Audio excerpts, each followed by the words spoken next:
bem-vindas e bem-vindes ao 6º episódio do Mandela Pod, com o tema Escritores Negros. E hoje eu trouxe uma escritora incrível, referência para nós que trabalhamos na educação infantil. Eu estou muito feliz e emocionada em estar do lado de uma referência como a Sônia Rosa, mas antes eu vou fazer a minha audiodescrição. Eu sou uma mulher negra, retinta, estou com os cabelos de dread, preso em cima, uso um óculos com uma armação azul, estou com brincos dourados pequenos, estilo argola, uma blusa preta de manga comprida com bolinhas brancas, um lindo anel branco e um bracelete dourado. E estou com um fundo vinho. E do meu lado direito está a Sônia Rosa. Vou fazer a minha autodescrição. Eu sou uma moça colorida e, como tal, não poderia ser diferente hoje. Eu estou com... eu tenho os cabelos encaracolados, crespos. Eu sou uma mulher negra de pele clara. Eu estou com uma blusa vinho,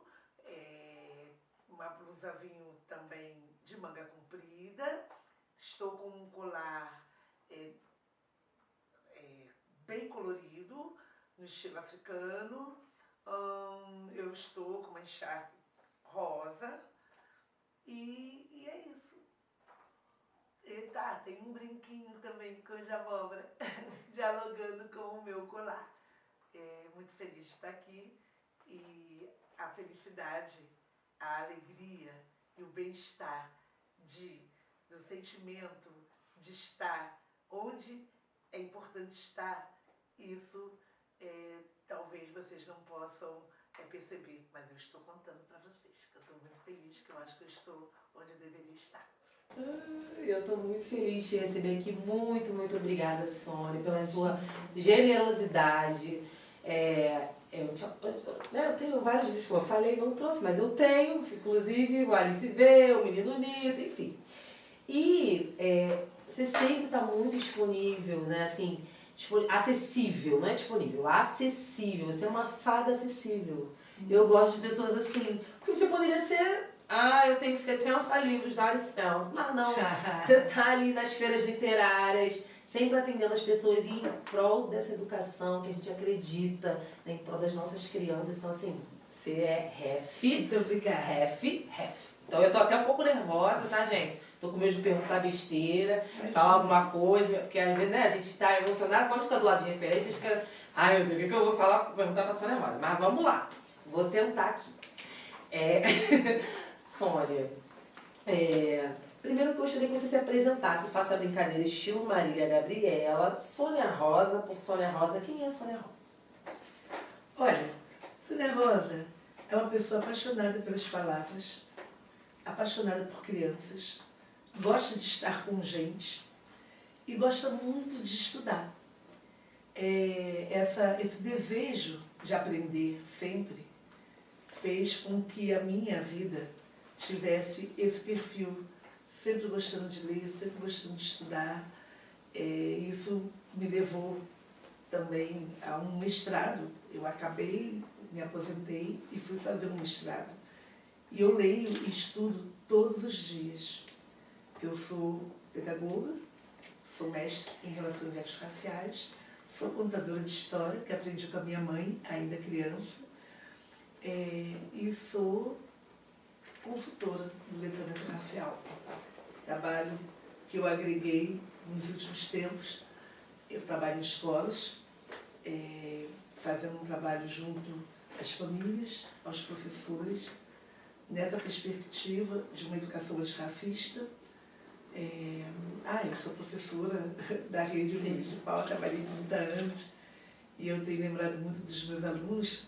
Fui professora alfabetizadora e trabalhar com a palavra, né, com a dinâmica da palavra, as infinitas possibilidades que uma palavra pode dar, isso potencializou o meu lado poético, o meu lado de produção de textos, né? Escrevo poesias desde os 13 anos, cartas de amor, diários, foram os meus exercícios de escrita. E ao longo da minha vida, eu fui crescendo, escrevendo, lendo. Foi uma forma de eu me perceber. Mas o que eu queria ser era professora. O que eu sabia que sendo professora seria a grande realização. Eu sou uma pessoa muito realizada naquilo que eu escolhi, né, que é o ser professora. E hoje, mesmo afastada, já aposentada, né, daquele trabalho mais funcional, mais regradinho, eu continuo trabalhando como professora nas palestras, nos cursos, nos lugares que eu vou, nas minhas consultorias. Todo espaço é espaço de ensinar e de aprender, claro, sempre, né? Então é isso. Tem uma leveza na forma de encarar a beleza da vida, do existir. Não sou mais uma mulher jovem, mas eu tenho muito encantamento pela vida, né? E o meu trabalho hoje me exige um diálogo e me exige um fazer para mudar, para transformar. Eu digo que os livros, eles formam mentalidades. Daí a minha responsabilidade naquilo que eu escrevo e naquilo que eu publico, isto é, que torna-se público. Então, eu escrevo uma literatura que eu chamo de negro-afetiva. Eu escrevo uma literatura onde o protagonismo negro ele está presente, onde a representatividade negra positiva está presente. Eu relato dentro das minhas histórias as histórias que eu vivi quando criança, com os meus irmãos, com os primos, com os meus vizinhos. Então é isso, eu sou muitas. E essa literatura negro-afetiva, né, que você cunha esse conceito, ela se reflete nos seus livros, em todos os seus livros. É nítida essa questão dessa afetividade negra, né, de famílias negras ali, que a família prepara um prato, né, quando o almoço não fica pronto. Eu falo que eu sou fã, né? Então, a do Menino Nito, que foi a sua primeira história, que eu levei, né, para a sala de aula para trabalhar a questão da educação socioemocional, por exemplo. Então, existem múltiplas possibilidades dentro das suas obras, né?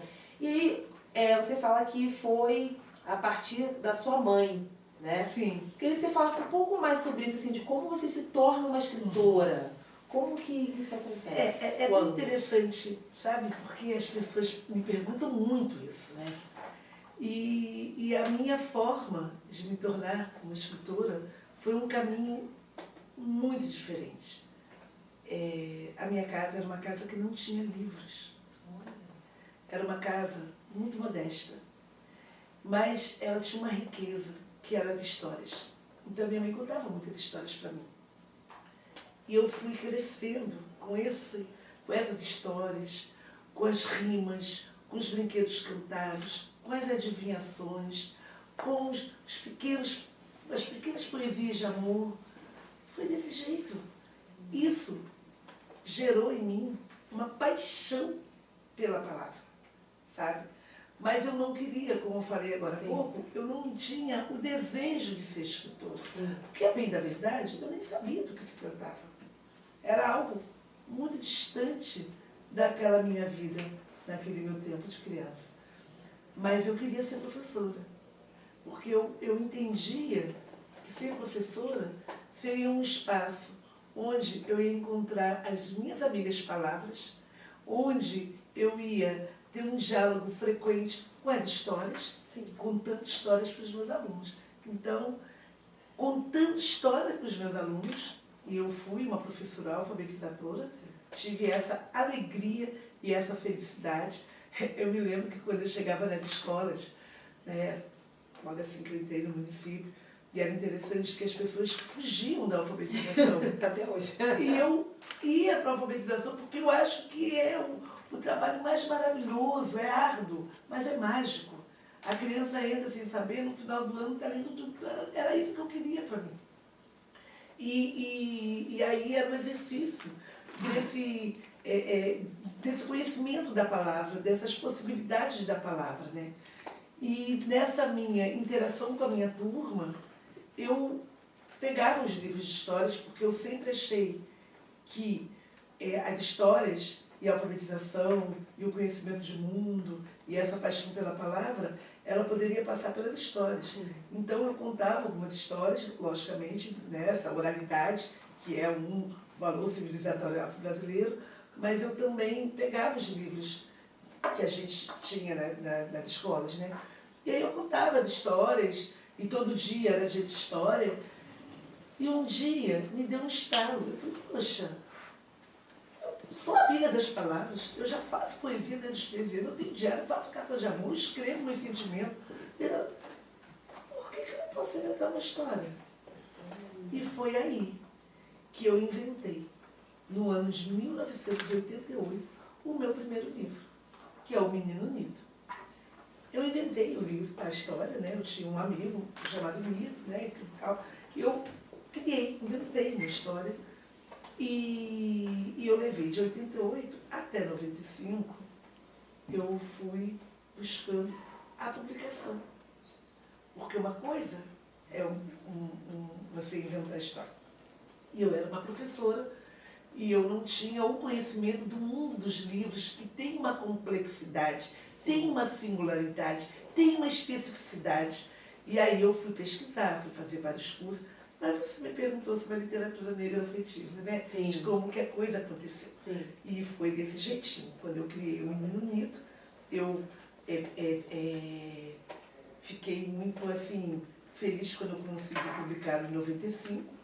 Enquanto eu esperava, fui tendo outros filhos, que eu só tinha um quando inventei, e fui inventando outras histórias. E quando eu cheguei e pude perceber, né, ao longo do tempo corrido, essa característica de todas as minhas histórias, que tinha o que eu tive na minha vida, muito amor. Eu tive muito amor. Era uma casa muito modesta, mas ela tinha muito amor e muito projeto de futuro e de sucesso. Isso fez a diferença na minha caminhada. Então, esse amor eu trago para a minha vida, na minha relação com o mundo, na minha relação com as pessoas, e trago para as minhas histórias. E essa característica, né, de eu já trazer para a minha primeira história um menino negro protagonista, anos antes da 10.639, e eu digo e repito, porque isso é sincero, isso é verdadeiro, eu não tinha nenhuma intenção de nada, a não ser retratar os meus irmãos, a minha família, os meus alunos. E isso gerava indagações. Como e por quê? Porque desde a hora que eu escrevi, eu já queria que fosse, de fato, um menino negro. Não foi algo que nasceu junto nessa perspectiva de ser um menino negro protagonista. E isso, quando o livro se tornou concreto, as pessoas me perguntavam, mas por que um menino negro? E eu não sabia responder. Eu dizia, mas por que não? É igual meu irmão, é igual meu primo. Mas isso não era o suficiente, porque o que havia, e hoje, anos depois, eu consigo analisar com muita evidência essas indagações. Tratava-se de racismo. Exatamente. Uma inconformação de você trazer para dentro de um livro que é um objeto cultural, que é um formador de mentalidade, que traz sempre uma ideologia, como ousadamente aquela professora entra no mercado editorial, uma pessoa que não tem um pai, uma mãe, escritor, uma pessoa simples, com uma história simples, uma professora, né? Não simples. Não simples, nada básico. E trazia isso. Então, essas indagações foram me fortalecendo e eu hoje entendo muito bem e sou muito grata ao Nito. O Nito faz 30 anos no ano que vem. O Nito, tirando o nascimento dos meus filhos, né? conhecer meu marido, foi uma das coisas mais importantes que aconteceu na minha vida. Né? Também o mestrado, quando entrei agora, porque o Nito foi um divisor de águas. Eu digo que a minha vida era antes e depois do Nito. As pessoas me perguntam, qual livro você mais gosta? Eu não tenho como negar, eu gosto de todos. Mas o Nito, ele tem um impacto na minha vida. E eu não posso negar isso. Eu amo contar o Nito, eu amo sabe, o que o Nito me deu de gente, sim, de espaços, de possibilidades. Foi o Nito que me obrigou, me provocou a estudar, a entender o meu lugar no mundo, a adentrar ainda com saberes muito poucos, sim, sobre a questão da racialidade. Então o Nito me obrigou a estudar. Eu tenho muita gratidão por esse livro. Você podia contar, né, pra gente? Foi. Ai, depois você conta? Não, você quer que seja agora? Eu conto. Na hora você quiser, você que Já. manda. Eu acho que pode ser um pouquinho só pra gente falar um pouco mais do... Claro, a hora que eu tô você muito quiser. falante, eu vou deixar que você me conduza. À vontade, mas quando você quiser contar, se quiser ser mais pro final também, sim, fica à vontade, porque é um livro importante, porque ele vê muito essa questão do... Os meninos podem chorar? Sim, sim. Né? Homem não chora, homem chora, né? E aí ele... Não vou dar muito spoiler, né? Pra quem não conhece, ela vai contar depois... Mas ele traz uma questão importante, esse protagonismo, imagina, 30 anos atrás, ter um livro com protagonismo negro de uma... Ele tem uma família... Quase 40, né? Quando eu lancei, quando eu escrevi, foi em 88. 88, né? Então ele tem... O personagem tem uma família, ele tem um protagonismo. Isso não era visto há 40, né? 30, 40 anos atrás. E ainda hoje, né? A gente ainda tem uma certa dificuldade, né? Nessa aceitação desse entendimento, né? Desses espaços ocupados, né? Você veja, Luísa, eu faço muito trabalhos, né, consultorias, visitas às escolas, dou palestras, e eu tento sempre ampliar os meus saberes, sim, sempre buscar coisas novas, novas leituras. E eu descobri, né, que em 87 foi ali. Em 87 foi a primeira criança negra a fazer uma propaganda na televisão, que é aquela menina do Rá-Tim-Bum. Ela fez a propaganda do Tang. Sim. A primeira criança negra fazendo uma propaganda na televisão. Então você veja, é muito recente. A gente tem, com toda certeza, uma mudança em curso. Sim. Isso me deixa muito feliz. Há uma mudança em curso. É fato. Mas a gente precisa continuar nesse caminho. Livros com protagonismo negro, essas temáticas como pauta, e a 10.639, que é aquela lei federal, precisa ser abraçada com fervor em todas as escolas do território nacional. As escolas públicas, as escolas privadas, a educação infantil e toda a educação básica. Abracem com fervor. Vira um recado, né? Abracem com fervor. Porque a lei está aí há 21 anos, não é 20 não, 21, fez em janeiro, e a gente ainda precisa reforçar a importância de todas as escolas aplicarem essa lei com fervor. Tem material, antigamente não tinha. Hoje não tem o que reclamar. Ah, porque eu não tenho livros. Por favor. Quantos? 70? Então, por favor, tá? Então, assim, o que está faltando? E temos outros autores, como Otávio Júnior, o Sandro Oliveira, Sinara, a gente tem muita gente. Exatamente. Não tem só a Sônia, né? A gente tem muita gente que escreve essa literatura negra afetiva e traz esse protagonismo negro de forma... Porque, assim, não... aí você vai poder falar isso com muito mais propriedade do que eu. Não basta ter um livro com um personagem negro Claro. para ser um livro que de fato contribua para a luta antirracista.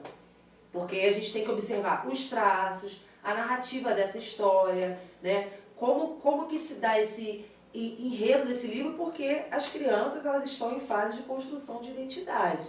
E é muito importante que dentro do processo do livro tenha pelo menos uma pessoa negra.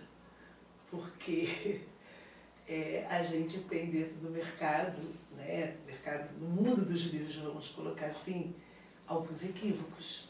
E esses equívocos, eles acontecem pelo desconhecimento. Fica a dica. Se não sabe como fazer, não faça. Ou vai aprender, né? Eu acho Não. que existem, Sim, né? Não faça, ou vai aprender. Enquanto não sabe. Isso. A partir do momento que faz, que aprende, aí faça. Isso. Faça com competência, faça com respeito. Com Né? respeito. Porque imagina, eu tenho uma filha de 6 anos. Então eu conto histórias para minha filha quase toda noite. Então tem um acervo gigantesco. Mas esse acervo eu faço uma curadoria. Não dá para ter qualquer história. Não posso contar para minha filha qualquer história. Porque ela está nessa fase, né? Se identificando enquanto uma criança negra. Então ela precisa de referenciais positivos. Então eu tenho muito cuidado com o que eu escolho ali para ler para Alice. E esses cuidados que você tem como mãe, os professores precisam ter. As avós, as tias, as madrinhas. Quando a gente for presentear uma criança, a gente precisa ler a história antes. Ler a história significa ler o seu projeto gráfico, como que a criança está sendo apresentada, como que a diversidade é abordada. Muito importante. Não se deixe enganar, às vezes, por uma capa que tem uma criança negra. Nem sempre é o que parece. Tá? Então é muito importante que a gente leia o livro antes para a gente oferecer à criança. Por quê? Livros formam mentalidades. Livros formam mentalidades. Só frase, livros formam mentalidades. É mesmo. Sim, é verdade. Eles formam mentalidades, eles constroem subjetividades, eles formam mentalidades. Você foi disruptiva. Não tem como não falar. Abriu caminhos. O Menino Nito, né? Ele abre caminhos para essa literatura negra. Mas eu preciso dizer que a gente já tinha outros autores. Sim, já Rufino, Rogério Andrade Barbosa, Rogério Andrade, Os Bichos da África, a gente já tinha o Júlio Emílio Braz. Sim. Eu cheguei, ok, mas assim, é muito importante que já tinham pessoas antes de mim. Sim. Né? Naturalmente, o mercado ele foi também se moldando com a 10.639. A 10.639, ampliada depois pela 11.645, que inclui os indígenas, deu uma mexida no mundo dos livros, sabe? Isso é muito importante a gente dizer. Eu também queria dizer, já nessa linha da lei, que a gente está em novembro. Novembro, né? O mês da consciência negra. Né? A gente tem o dia 20 de novembro, que foi o assassinato de Zumbi. Então, muitas escolas, elas têm, infelizmente, gente, é claro que quem está me ouvindo, isso não acontece na escola de vocês, mas a gente escuta coisas, né? De que, às vezes, para, entre aspas, abraçar a lei, mas é um abraço que não é um abraço de verdade. Trabalhar em maio e trabalhar em novembro. Em maio, fica uma dica. Não trabalhe no 13 de maio. Trabalhe também, que é bom, é importante. Mas o 14 de maio, dia seguinte, é muito importante. 13 de maio e o 14 de maio. Mas o bacana da lei, quando eu digo abracem a lei, eu estou dizendo, a escola precisa trabalhar de janeiro a dezembro. As questões raciais, as temáticas, os legados, a potência, a contribuição na formação, né, do nosso povo, isso tem que acontecer, tem que estar lá nos currículos de todas as escolas ao longo de todo o ano. Quando lembra em maio e lembra em novembro, a gente tem aqui um hiato. E aí? Uma escola que verdadeiramente abraça 10.639 não vai garantir, isso é muito importante que se fale, que não aconteçam ataques racistas dentro da escola. Porque, infelizmente, a gente tem uma sociedade onde o racismo é estrutural, onde as crianças têm uma deformação, muitas das vezes, até dentro de casa. Então, é muito difícil. Mas, quando uma escola ela trabalha 10.639, ela faz uma discussão, faz uma roda de leitura sobre...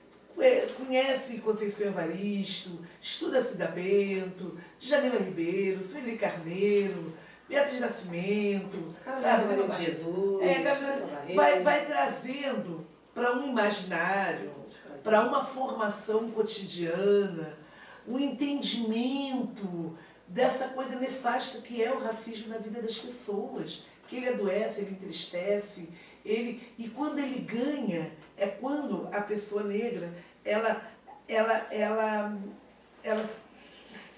se sente como alguém que não é bonito, que não vai a lugar nenhum, que não vai conseguir aprender. Essa é a pior ação da violência, do racismo numa pessoa, destruindo possibilidades. Então, é importante que a escola discuta isso. É importante que a escola, no seu coletivo, porque a escola ela é apenas um prédio. A gente está falando de pessoas, a gente está falando de abraço. Abraçar, a gente implica metaforicamente, mas implica em braços de gente. Então, é muito importante que a escola, mediante esses conhecimentos, esses saberes trocados nas reuniões, nos encontros, na sala de leitura, na hora do café, que ela possa e saiba defender as crianças vítimas de racismo. Que elas saibam e consigam identificar que é racismo e não é bullying. Exatamente. Porque há uma confusão para aqueles que não sabem, para aqueles que não têm acesso ao conhecimento, para aqueles que não sabem, não querem saber e não estão. Há uma desatenção. Então, essa desatenção gera prejuízos no campo das relações escolares, do cotidiano escolares, para as crianças negras. Então, o trabalho do letramento racial, que são os saberes ligados à racialidade, eles são muito importantes, eles precisam estar presentes em todos os momentos das escolas. E também envolver as famílias. Porque isso, a gente precisa desconstruir uma forma de pensar sobre a diversidade racial como algo ruim. A diversidade é linda, o que não é bonito é a desigualdade. E é ela que a gente tem que atacar. É ela que é a inimiga. Mas a diversidade é linda. E as crianças precisam vivenciar a diversidade. As pessoas precisam, até porque a gente tem um país onde a população negra ela está na faixa de 56% a 57% da população. Sim. E faço aqui um parêntese, porque há uma confusão. O que é o conceito de negro? No IBGE a gente tem o branco, o preto, o amarelo, o indígena e o pardo. A categoria preto e pardo virou uma categoria única dentro dos estudos ligados à racialidade aqui no Brasil, que a gente chama de pessoas negras, onde há a marca da negritude, ou através do cabelo, do fenótipo, ou da própria cor. Mas, então, o quantitativo dos negros do Brasil hoje está na faixa de 56. Então, eu falava das mudanças, né?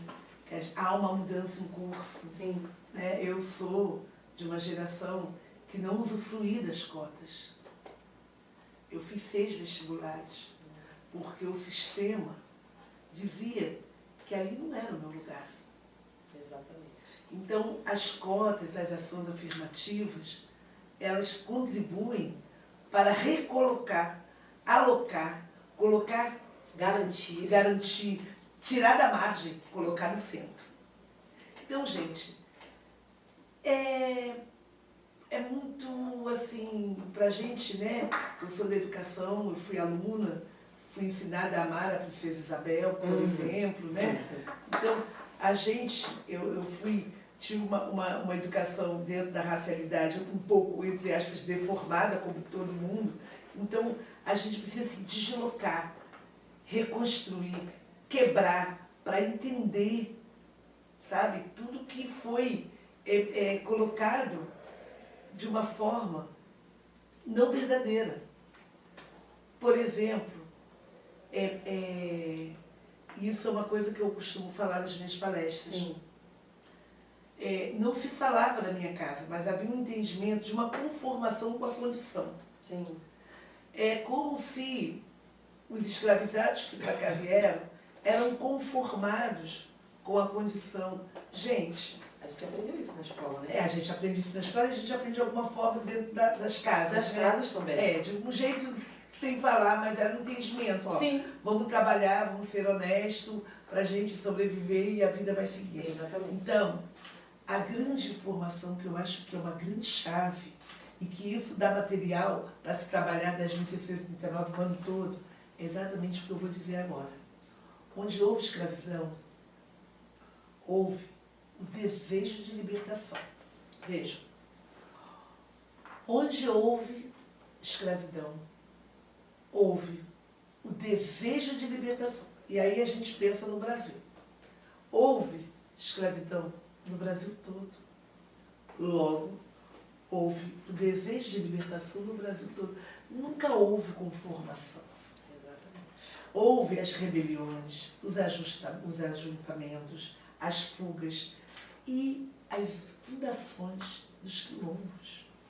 Gente, a fundação, os quilombos, é uma lição muito importante da gente entender dessa busca dessa liberdade. O Quilombo dos Palmares, que durou praticamente 100 anos, a gente pode sonhar e imaginar que ao longo de 100 anos, naquela comunidade muito diferente, né, do regime fora, né, colonial, ali as pessoas tinham uma forma de convivência, vamos colocar cidadã, muito diferente de fora. Então elas tinham liberdade, que é o bem mais precioso, elas tinham a diferenciação dos trabalhos, da força do trabalho, de quem fazia o quê, quem fazia onde. Tinha um grupo que defendia o território, né? Tinha o cuidado com os pequenos.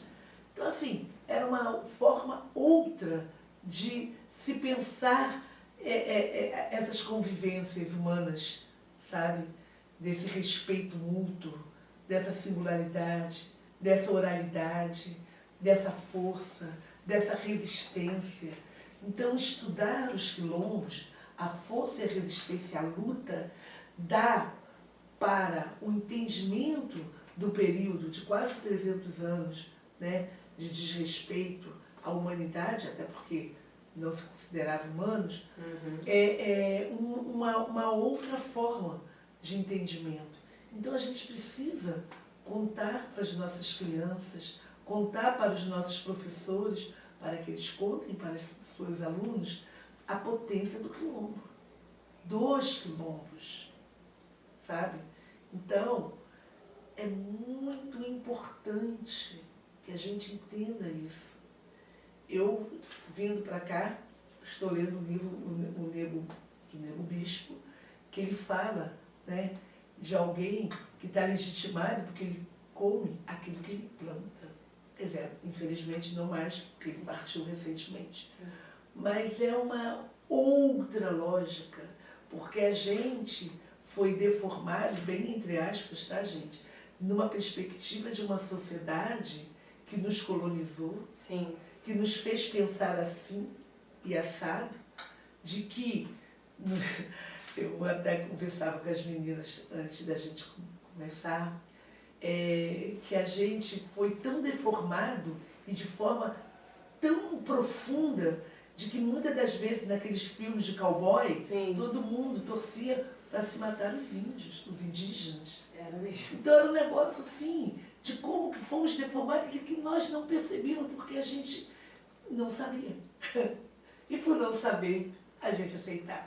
E daí a diferença da consciência crítica. E daí a diferença de ser de objeto a sujeito da própria história. E aí a gente entra com Paulo Freire, vez e voz.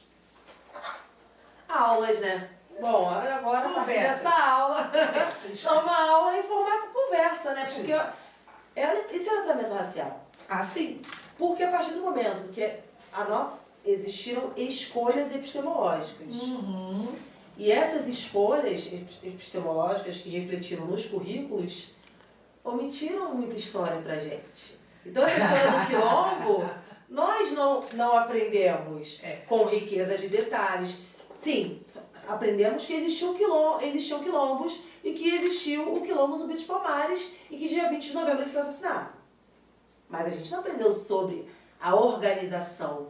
A gente não aprendeu sobre as lideranças daquele quilombo. A gente não aprendeu que a Cotirene foi uma das primeiras habitantes daquele quilombo. Que aqueles saberes quilombolas são saberes de África, Ancestrais. são saberes do continente africano. Sim. A gente aprende a África como um país. A gente não aprende... 54, a gente... África e passa batido. E Europa, como que a gente aprendeu? Com riqueza de detalhes. Eu sei que a Itália é uma botinha. Eu sei onde está Portugal, Espanha, os grandes colonizadores, né? Inventores, navegadores. Foi assim que nós aprendemos. Então é disruptivo. Infelizmente falar que é disruptivo ainda ter que mostrar que, olha, gente, a gente precisa se apropriar, resumindo, né? A gente precisa se apropriar dessa história que não nos foi contada. E você tem um livro sobre zumbi. Sim, o livro da criança que eu tenho é o Zumbi. Zumbi. E esse... Continue. Não pode falar. Não, foi interessante que eu fui numa feira em Itaboraí há muitos anos, há uns 10 anos atrás, e eu encontrei uma professora, que hoje é minha amiga, Aldineia, e ela me assistiu e ela perguntou, você poderia me sugerir um livro sobre o Zumbi dos Palmares para criança? Aí eu falei para ela, olha, assim, eu não lembrava. Eu acho até que tem, mas é coisa muito pouca, para criança pequena. Ela falou, não, quando acabar, você vai dar palestra, aí eu quero conversar com você. Aí eu acabei lá, e ela falou, é porque esse aqui é o meu filho. Um menino lindo, lindo, lindo, lindo, né? Lindo até hoje. Ele agora está com 13, 14 anos, lindo até hoje. O nome dele é Vitório Zumbi. O nome do menino é Vitório Zumbi por conta de Zumbi dos Palmares. Forte. E, bem, forte. Eu fiquei apaixonada pelo Vitório. Fiquei apaixonada. Aí eu, ai, mas ele é muito lindo. Me dá aqui o seu contato. E isso ficou na minha cabeça. Eu falei, aí procurei, lógico. Fiz uma pesquisa, não encontrei. E resolvi fazer uma história. E aí eu escrevi o Zumbi para pegar os 20 É um livro de literatura, negro afetiva, mas ele também é um livro que ele ensina coisas, né? Ele fala do 20 de novembro, né? E, enfim, e aí eu dedico a ele. Então essa foi uma história que perpassou, assim, de uma forma muito diferente, né? Foi assim, surgiu desse jeito. E ele virou meu afilhado de livros, porque eu tenho muitos personagens que eu trago nos meus textos, e aí vão virando personagens e vão virando meus afilhados. No caso da Antônia, não, porque a Antônia é minha sobrinha bisneta, ela é neta da Tatiana, que é minha sobrinha. Sim, né? sim. Então ela é minha sobrinha bisneta. Mas eu tenho o Benedito, né? Eu tenho o Nilo, né? Eu tenho o Igor. Alice, o Igor é meu filho. O Igor é seu filho? O Igor, Clarice e o Luiz são meus filhos. O Bernardo é meu sobrinho bisneto, a Alice é minha afilhada de livros, aí eu tenho o Nilo, que é meu afilhado de livros. Então, Eu tenho Benedito, que é minha afilhada de livro. Eu tenho a Iana, que é minha afilhada de... Me chama a Luaiana. Chamo só o Matias, que o Matias também é meu afilhado de livros. Então, assim, vou indo, assim, né? E assim vão surgindo livros maravilhosos. Assim, eu tento caprichar, assim, né? Caprichar que eu digo no sentido do diálogo. Ah, eu tenho a minha neta, né? Que é a Zuri Rosa. Zuri tem o olhar mais doce do mundo, que é a minha florzinha de fofo. Oh, meu Deus. Aí assim vão surgindo livros e mais... Sim, e mais as livros crianças vão chegando e eu Que gosto máximo. de estar perto delas, sabe? Sim. Porque elas dão uma leveza. É o tempero da vida, Ai, concordo. sabe? Você tem uma criança de 6 anos, você tem a belezura cotidiana, Tenho. sabe? Porque, e com 6 anos, de estar naquela fase do encantamento com as palavras, Sim. deve estar lendo ou quase lendo. Ela tá juntando. Né? Então, assim, é muito encantador a descoberta. E a gente perde muito isso. E isso é um esforço que eu faço na vida, de me encantar, assim. De ter sempre um olhar inaugural, né? Assim, das coisas, das pessoas.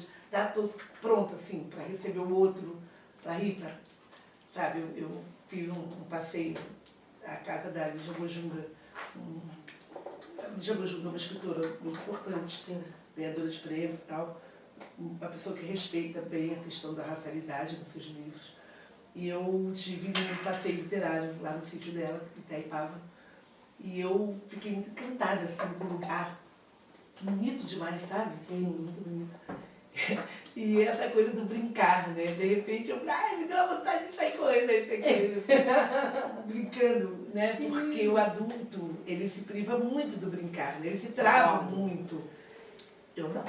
Certíssimo. Mas isso, claro que isso cria alguns problemas, né? Porque como você é adulta, aí você, para brincar, você pode, porque por isso que eu gosto das crianças. Porque eu posso brincar livremente, sem ser, vamos dizer, julgada, né? Aí você... Entra na sintonia, né? Aí, mas quando o outro adulto, sabe? Mas eu sempre fui assim. Né? Agora. Não, e assim, o legal é que com as crianças a gente pode ser a gente, brincar, e as pessoas não vão nem perceber que a gente tá querendo brincar mais às vezes que a criança, que às vezes a criança nem quer brincar. E a gente tá ali, vamos brincar, vamos. A minha filha gosta muito de apostar corrida. Mas ela aposta mais pro Wagner, porque o Wagner, meu marido, que ele malha, tem mais disposição pra correr do que eu, né? Aí quando chega em casa, brincar de aquelas brincadeiras, né? É comigo. Ela fala, mamãe, vamos brincar. Vamos brincar. Aí a gente vai brincando, vai batendo palma. E ali a gente vai... porque a gente fica muito enrijecido, né? Porque a vida adulta não é fácil, vamos combinar, a gente se enrijece. E a criança vem, tipo, às vezes eu tô resolvendo com o Pina, mãe, vamos brincar? Vamos, né? Porque é o momento também da gente se encontrar com a nossa criança interior. Exatamente. E participar desse momento com a minha filha, que ela me chama pra brincar. Às vezes, claro que eu tô super cansada, falo, ai Alice, depois a gente brinca, mas eu não deixo de brincar com ela, sabe? Assim, de brincar, de bater palma. Eu vou relembrando algumas brincadeiras também. Isso é bom. E é muito inspirador, né? Porque Sim. não é por acaso que eu escrevi as histórias sendo professora. Sim. E sendo mãe. E sendo mãe. Né? Então, essa experiência com a infância, com as crianças, né? Desse brincar, desse ouvir, né? Desse negociar, é muito inspirador. É muito inspirador, sabe?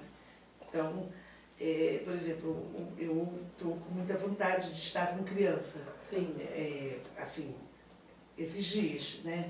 Porque eu estou lendo um livro, que é um livro que está me deixando... É um livro muito importante, mas ele é muito triste, que é o Diploma de Brancura.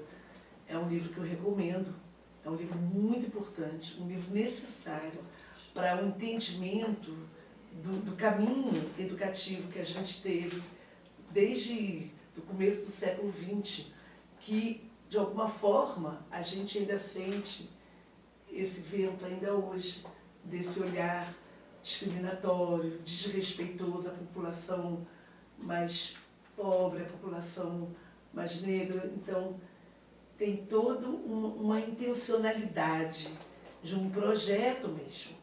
Então, eu recomendo, né, que vocês leiam Diploma de Brancura, que eu já tinha lido algumas partes, mas agora eu acho importante eu ler todo o livro. Então, comecei com muito afinco, mas estou muito entristecida, porque ele dá um lugar, ele te dá a evidência do seu lugar no mundo e a evidência das dificuldades que você encontrou pelo caminho. Como que isso, de alguma forma, foi desejado, planejado, sabe? Mas assim, entristeço, mas é um conhecimento importante.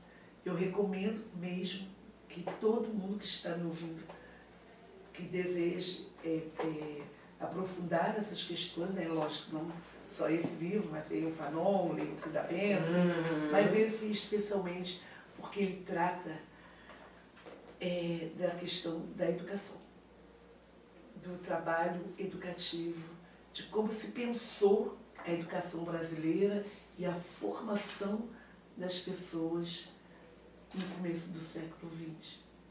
É bem complicado. Então eu estou precisando de uma criança. Eu vou já acessar minha neta para poder dar uma...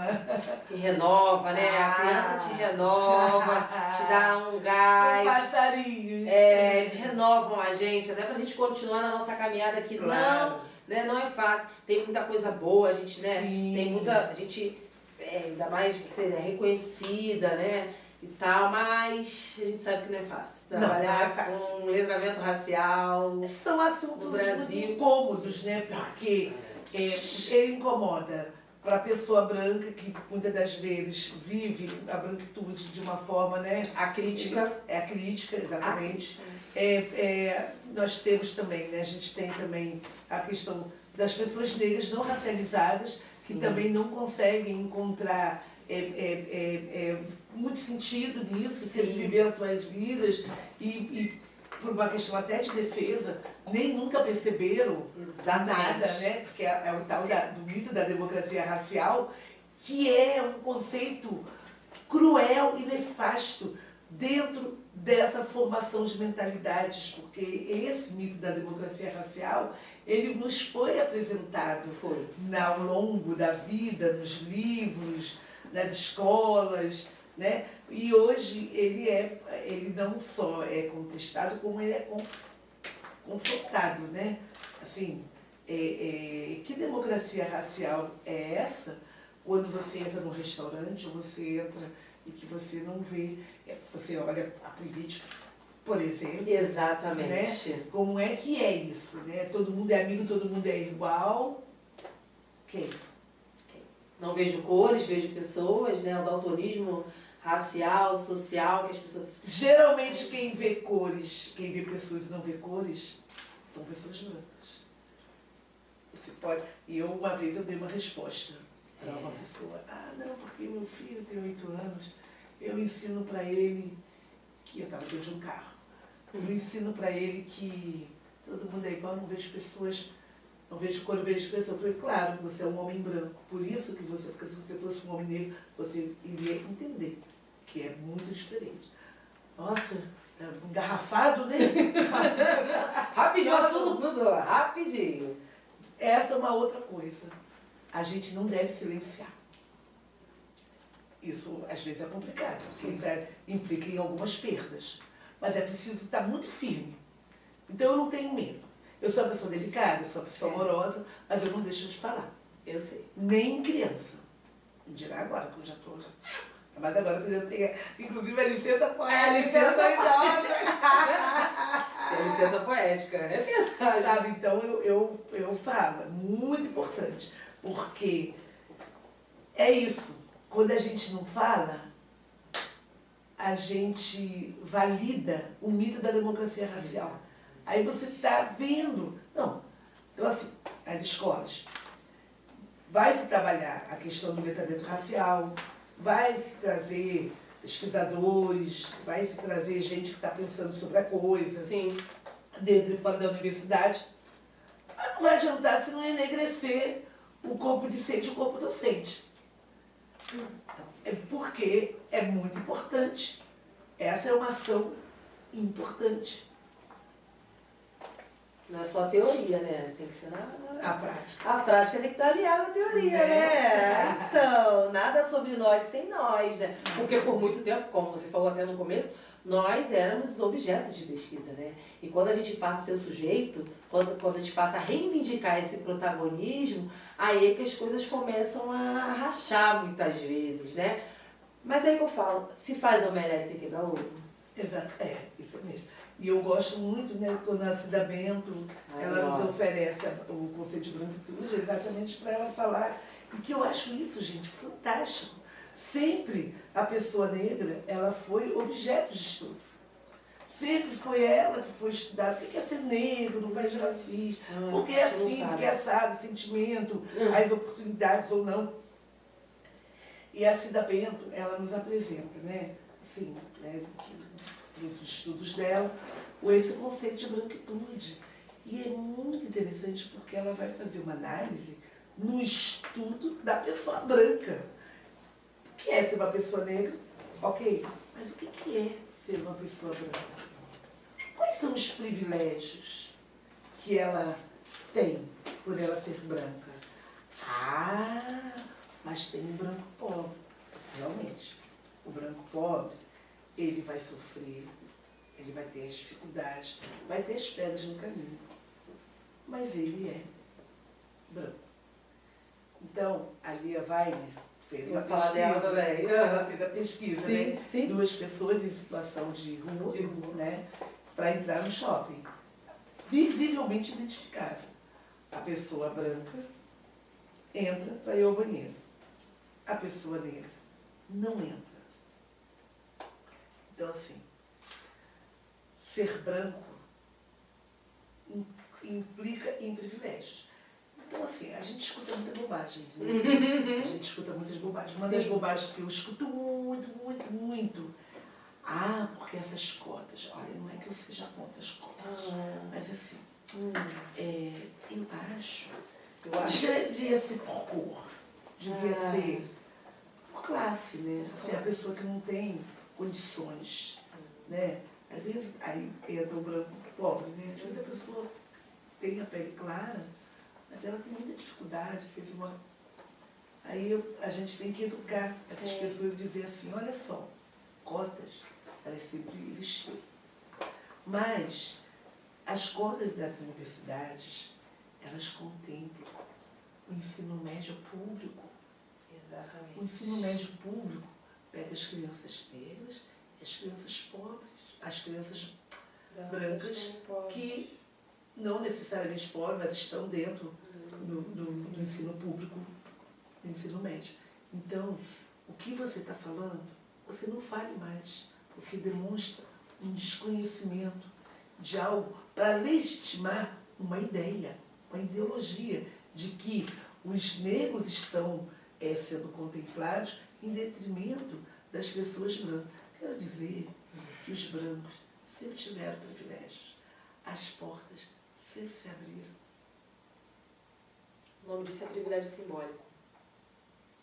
Que às vezes não tem o material. Tem um pacto braço. Mas tem o privilégio simbólico, porque é atrelado também à renda. Então, sim, o branco pobre, se ele estudar em escola pública e comprovar a sua renda per capita lá, ele vai entrar. Então tem cota para branco. A diferença é porque a cota para negro ela garante o acesso e a permanência, já não digo, mas está escrito lá, né? O acesso e a permanência dessas pessoas negras, que a universidade, por muitos anos, você bem falou aqui, não foi feita para nós. Você falou, tentou vestibular 6 vezes. Por quê? Porque não tinham cotas naquela época. As cotas, elas não tinham cotas, elas eram espaços de privilégios brancos, para se manter. Eu morava numa comunidade ao lado da PUC, eu não sabia nem o que era PUC. Pois é. Porque era algo assim... inimaginável, né? Distante. Distante, assim. Certamente é outro planeta. Onde viviam os escritores. Provavelmente eu também não sabia. Os intelectuais, né? A grande... Em 68 existiu a lei do boy.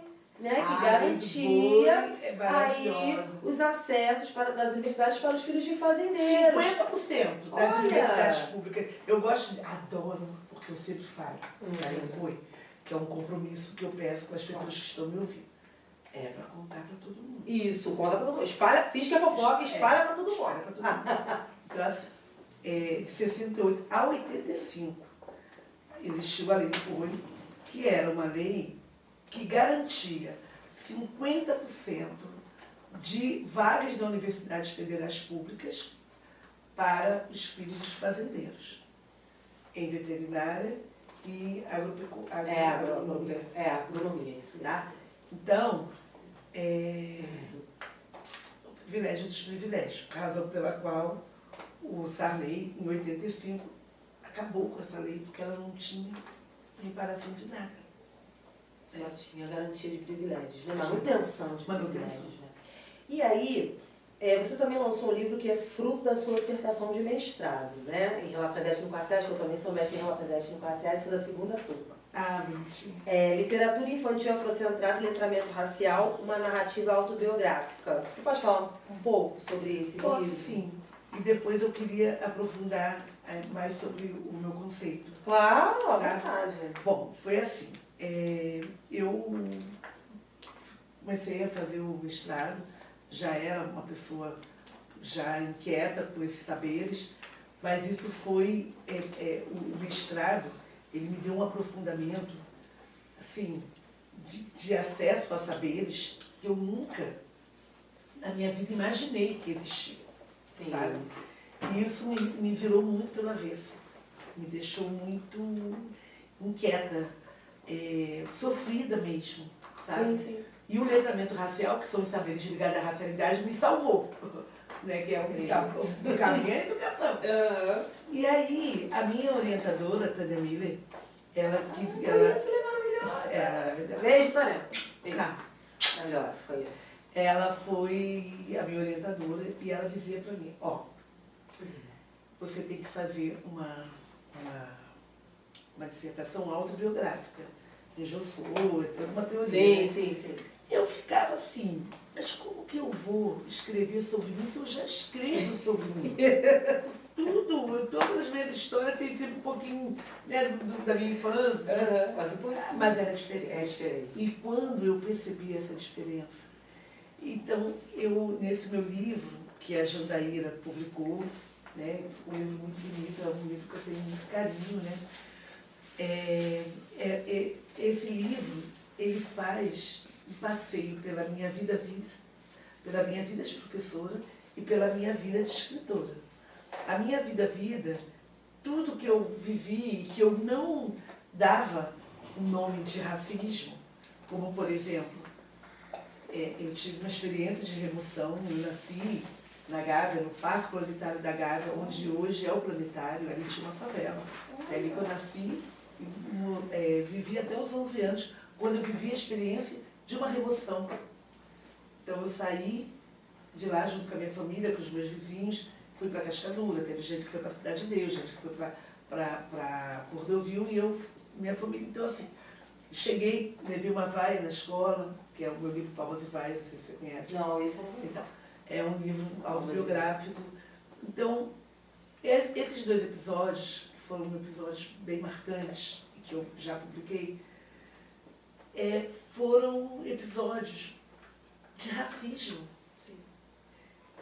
A questão da minha saída, da saída da minha família, daquele lugar, na área mais cara do Rio de Janeiro, foi numa perspectiva eugenista, de limpeza da cidade.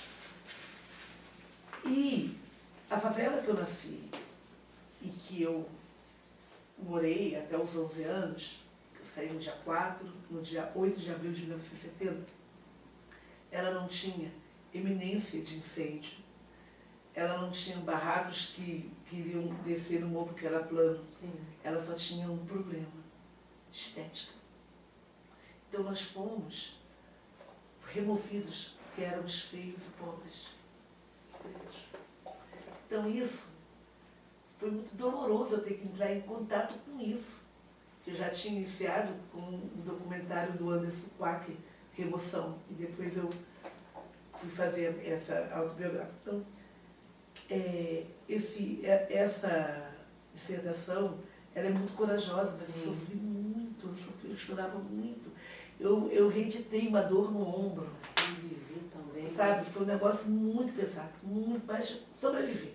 E eu tenho orgulho de ter escrito esse livro, não para autocomiseração, nada disso. Foi mesmo um estudo, uma pesquisa sobre as marcas do racismo na vida, na sua vida, na minha vida.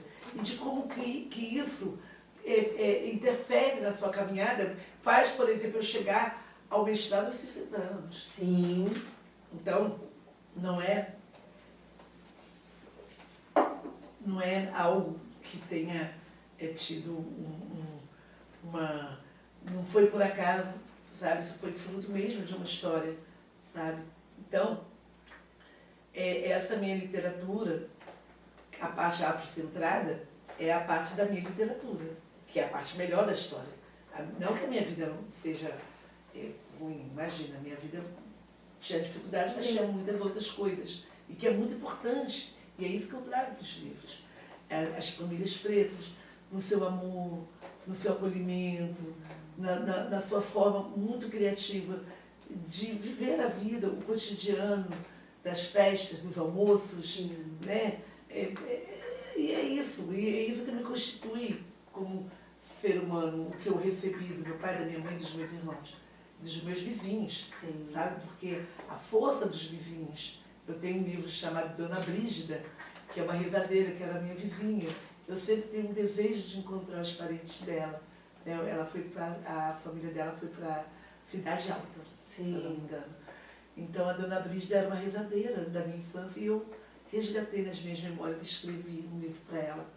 Mas assim, então essa literatura afrocentrada, autobiográfica, eu fiz esse passeio, falando do tema, da questão do meu mestrado, e dessa possibilidade de você identificar e nomear aquilo que antes você não nomeava porque você não tinha material para tal. Não tinha estudos, não tinha saberes, não tinha conhecimento, não tinha epistemologias que desse conta para fundamentar esse entendimento e perceber de forma crítica aquilo que fizeram com você, com a sua família. Sabe? De um desrespeito, de um descaso, de uma humilhação mesmo, sabe? Então, assim, a gente foi retirado com os carros, Kombi do João 13, que era catamentinho, que era assim que eles entendiam, gente. É um negócio muito pesado. Mas isso já passou também. Isso aí foi uma constatação, eu tive que entrar em contato com essas dores para eu poder entender, reciclar, refazer e ressignificar e entender que Sônia existem tantas e tantas e tantas outras. E não é uma história única, sabe? Como diz a Conceição Evaristo, são as minhas escrevivências. E você tem a sua, todo mundo tem as suas. E a gente precisa colocar e compartilhar. Para quê? Para mudar as mentalidades. Exatamente. E por conta disso, fiz e esse meu passeio na minha literatura me levou a entender que havia algo que caracterizava, que era o amor e a representatividade negra, o protagonismo negro. E aí eu fiz esse diálogo com os meus estudos fresquinhos, que eu tinha acabado de terminar o mestrado, acabado de defender a dissertação, e a questão do racismo, o racista, ele não identifica humanidade na pessoa negra.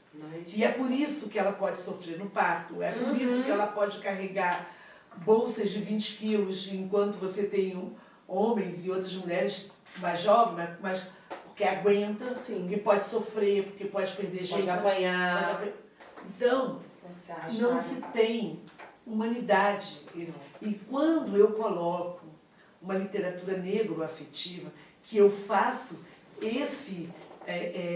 essa percepção, eu identifico isso da minha literatura e eu resolvo, porque eu só falava, não, porque eu tenho uma literatura negra afetiva, tem muito amor, E aí eu vou fazer um artigo, porque eu precisava ancorar esse artigo, porque as pessoas começavam a falar, começavam a citar, querer citar em dissertações, em teses, e me pediam onde é que estava. Eu falei assim, não está em lugar nenhum, está nas lives, que é aquelas lives que a gente fez na pandemia. E então eu fiz um artigo. E eu fiz uma fundamentação. E aí eu peguei, né? Logicamente, eu li Kut. Kut é um homem negro, um doutor intelectual, uma pessoa muito importante, né? Fundou em 82 o Quilombojo, que é uma coletânea de cadernos negros, gente que está pensando, né? Assim, gente que já pensava muito antes de todo mundo pensar, já pensava como fazer a diferença para que hoje a gente pudesse usufruir desses momentos, desses momentos mais interessantes, né? Como, por exemplo, o Enem ter uma redação, sabe? Onde é uma redação que contempla isso. Isso, gente, o Enem também forma mentalidade. Ele forma uma... Isso foi muito bem-vindo, eu fiquei muito emocionada, sabe? Quando eu vi que essa redação, porque ela faz com que a criança do ensino médio, né, o jovem, que chega e que não sabe, a gente tem uma resposta. Poxa, que pena, né? A sua escola nem trabalhava 10.639. Puxa, que pena, né? Diretor, gestão, poxa, que peninha. Se tivesse trabalhado 10.639, ele teria tido a oportunidade de entender a valorização dessas heranças que estão da cultura, que estão também, né? Tem gente que nem sabe que o André Rebouças, que fez o túnel Rebouças, que liga de um lado ao outro, corta o rio, né? De uma forma bem importante, que é nome negro. Tem gente que não sabe disso. Assim, não sabe e não quer saber. Então, o Enem traz isso. E aí, voltando aqui para a literatura negra afetiva. Então, eu entendi que o amor, ele é um sentimento eminentemente humano.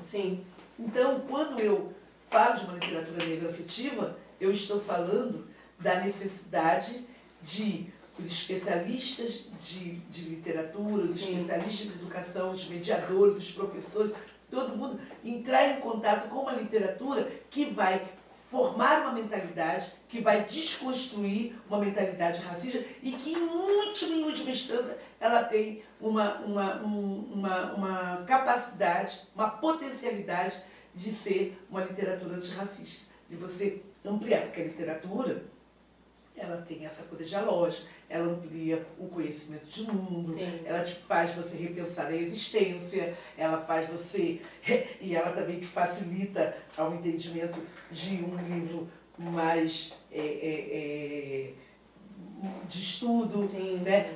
Te dá uma amizade com as palavras, te dá uma ampliação de repertório. Então, assim, a literatura é tudo. Mas uma literatura negra afetiva, além disso tudo, que já é maravilhoso, você vai ter uma possibilidade de ter um entendimento da diversidade que muitas das vezes é deficiente na sua vida real.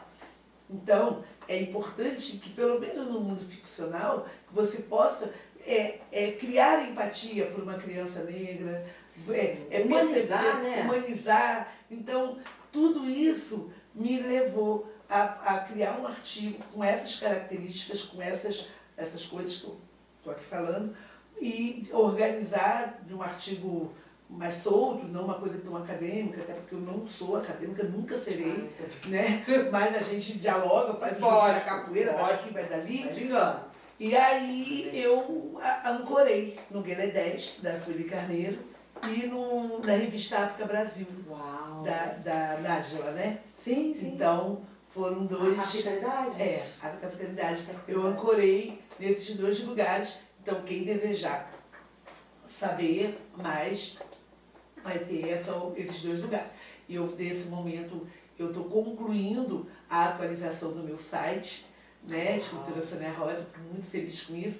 E eu também vou ancorá-lo no meu site. Então, eu pego 3 livros, eu pego o Mito, que é o meu livro inaugural, pego Dona Brígida, que é a minha memória de infância, e pego Palmas e Vaias, que é o meu livro Vou procurar esse, vou Né? comprar. Palmas e Vaias é um livro que uma experiência que eu vivi aos 11 anos, né? Que eu levei Sim. uma vaia de um clube inteiro. Nossa. E a minha mãe bateu palmas pra mim. E aí, eu escolhi as palmas da mamãe. Certíssimo. Errada não está. Tem que escolher. Agora, escolha as palmas da mamãe sempre, né, gente? Sim. Lógico, tá E olha que ela certo. já não tá mais aqui, mas eu sempre sinto assim, o amor mesmo, o olhar de alguém que torce por você. Ela está presente. Muito orgulhosa, com certeza, dessa filha, né? Maravilhosa. Então, a gente está finalizando, mas assim, teria como você contar? Eu posso esclarecer que a primeira versão do Nito foi em 95, da editora Memórias Futuras, que deixou de existir, e eu ancorei o meu Nito na Palas em 2002. Olha. Tá? Editora Palas, que é uma editora muito importante aqui no Rio de Janeiro. Sim. Né, que ela Lá no Rio, que a gente está em Campinas. Ah, é. Vamos lá. O Menino Nito. Quem ilustrou foi o Vitor Tavares. Então vamos lá. Quando o Nito nasceu, foi uma alegria só. Todo mundo ficou contente. Mas tão gracinha que era, logo começou a ser chamado de Bonito. Bonito pra cá, bonito pra lá, até ficar apenas Nito. Todo mundo achava lindo. Mas Nito tinha um probleminha. Chorava por tudo. Quanto mais crescia, mais chorão ficava. Toda a gente foi ficando preocupada. Que menino chorão, falava o pai. Para de chorar, falava a mãe. E era aí que o Nito abria aquele bocão que dava até para contar todos os dentes. Certo dia, o pai chamou seu filho no canto e falou muito sério. Ô Nito, você está virando um rapazinho, já está na hora de parar de chorar à toa. Então, homem que não chora, acabou chorando hoje, agora o dia que você é macho, viu? O menino ouviu tudo calado e assustado. E depois ficou pensando nas frases. Acabou o chororô. Homem não chora, você é macho. E agora, Nito, que fazer com aquelas lágrimas que havia guardado para aquelas horas? Pois é. Nito só tinha uma única saída. Engolir todo o choro que tivesse que chorar. Pronto, estava resolvido. Homem que homem não chora, o negócio é engolir o choro todinho. E assim, desde a conversa com o pai, ninguém mais viu ou ouviu Nito chorar. Ele passou a engolir uma média de 20 choros por dia. Mas teve um dia que ele cortou o pé na rua, engoliu 30 choros em apenas 2 horas. Na hora que ele cortou o pé, au! Ele engoliu 5 choros. Au! Quando ele fez o curativo, mais 10 choros de uma vez. E quando ele levou aquela enorme injeção no bumbum, ele engoliu mais 15 grandes choros bem contados, engolidos de uma vez só. Pessoal, foi ficando com a pulga atrás da orelha. Nito, que corria para lá e para cá, foi parando de correr, foi parando de pular, foi parando de brincar.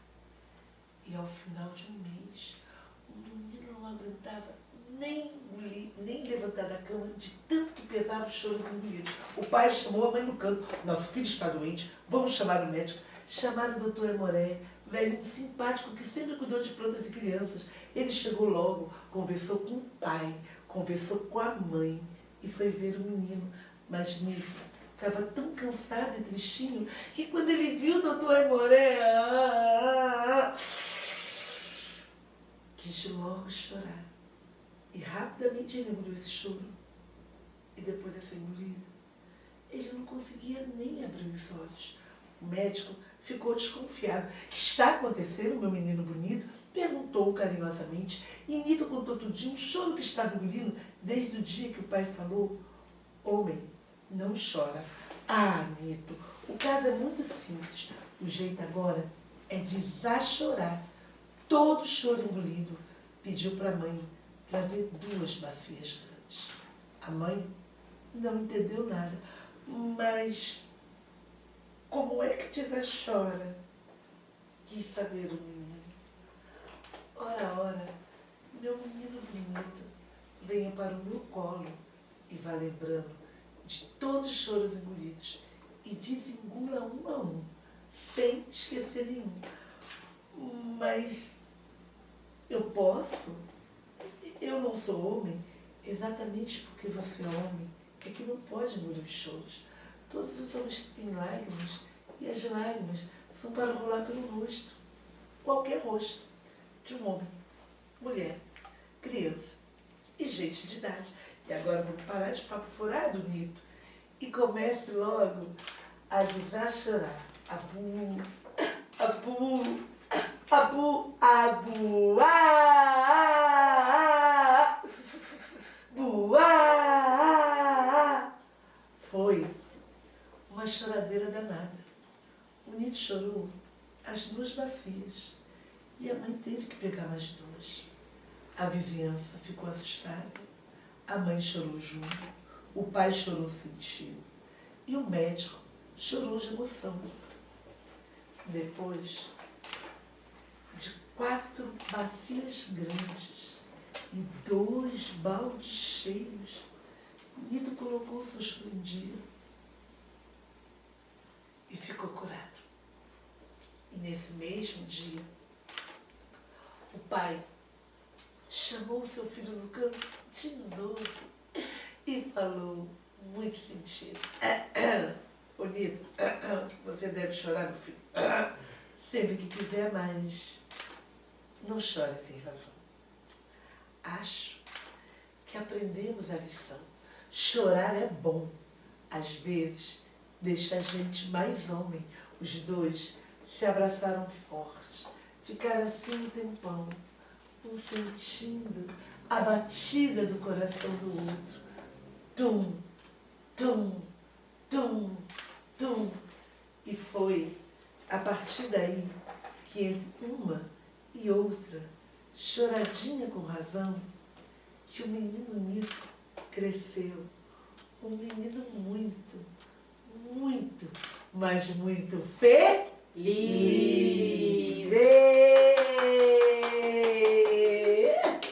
Muito obrigada. Olha, eu esqueci uma coisa muito importante e que eu, às vezes, esqueço pelo desenrolar da história. Eu preciso te agradecer. Agradecer é a primeira ação e é a primeira palavra que a gente precisa dar quando a gente é convidado para a casa de alguém, para o trabalho de alguém, para estar junto com alguém. Então eu te agradeço de coração por você ter me convidado, por você acreditar que eu poderia contribuir, colaborar com os seus seguidores, com os seus ouvintes. Muito obrigada. Você é muito importante. Você é muito corajosa. Você é muito potente. O teu trabalho é necessário. E estamos juntas. Estamos juntas, hein? Eu vou te perturbar mais vezes, tudo bem, mas eu vou. Sônia, muito obrigada, mas antes disso tem uma lembrancinha para quem participa do Mandela Pode, ganha, por favor. Muito Espero que goste. Eu gosto. É da Balu, acessórios,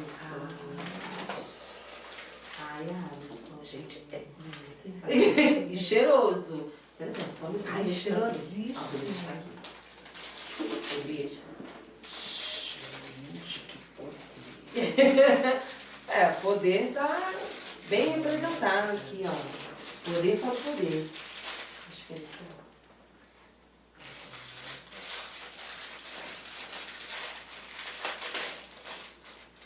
Muito bonito. É um chaveiro. Olha só Abertura isso. de porta. É um chaveiro ancestral, cheio de história e cheio de axé. Cheio de axé. Isso faz com que as portas sejam abertas. Axé. Axé, que as portas sempre estejam abertas para você. E para nós. E muito obrigada pela sua generosidade, pelo seu trabalho, que também é extremamente necessário. Obrigada. Sigamos juntas. Sigamos juntas, gente. E assim encerramos o 6º episódio do Mandela Pode com a incrível Sônia Rosa. Imagina. Eu amei. E eu sei que vocês vão amar também. Sem modéstia nenhuma esse episódio. Tá muito bom. Eu falo Beijo, gente.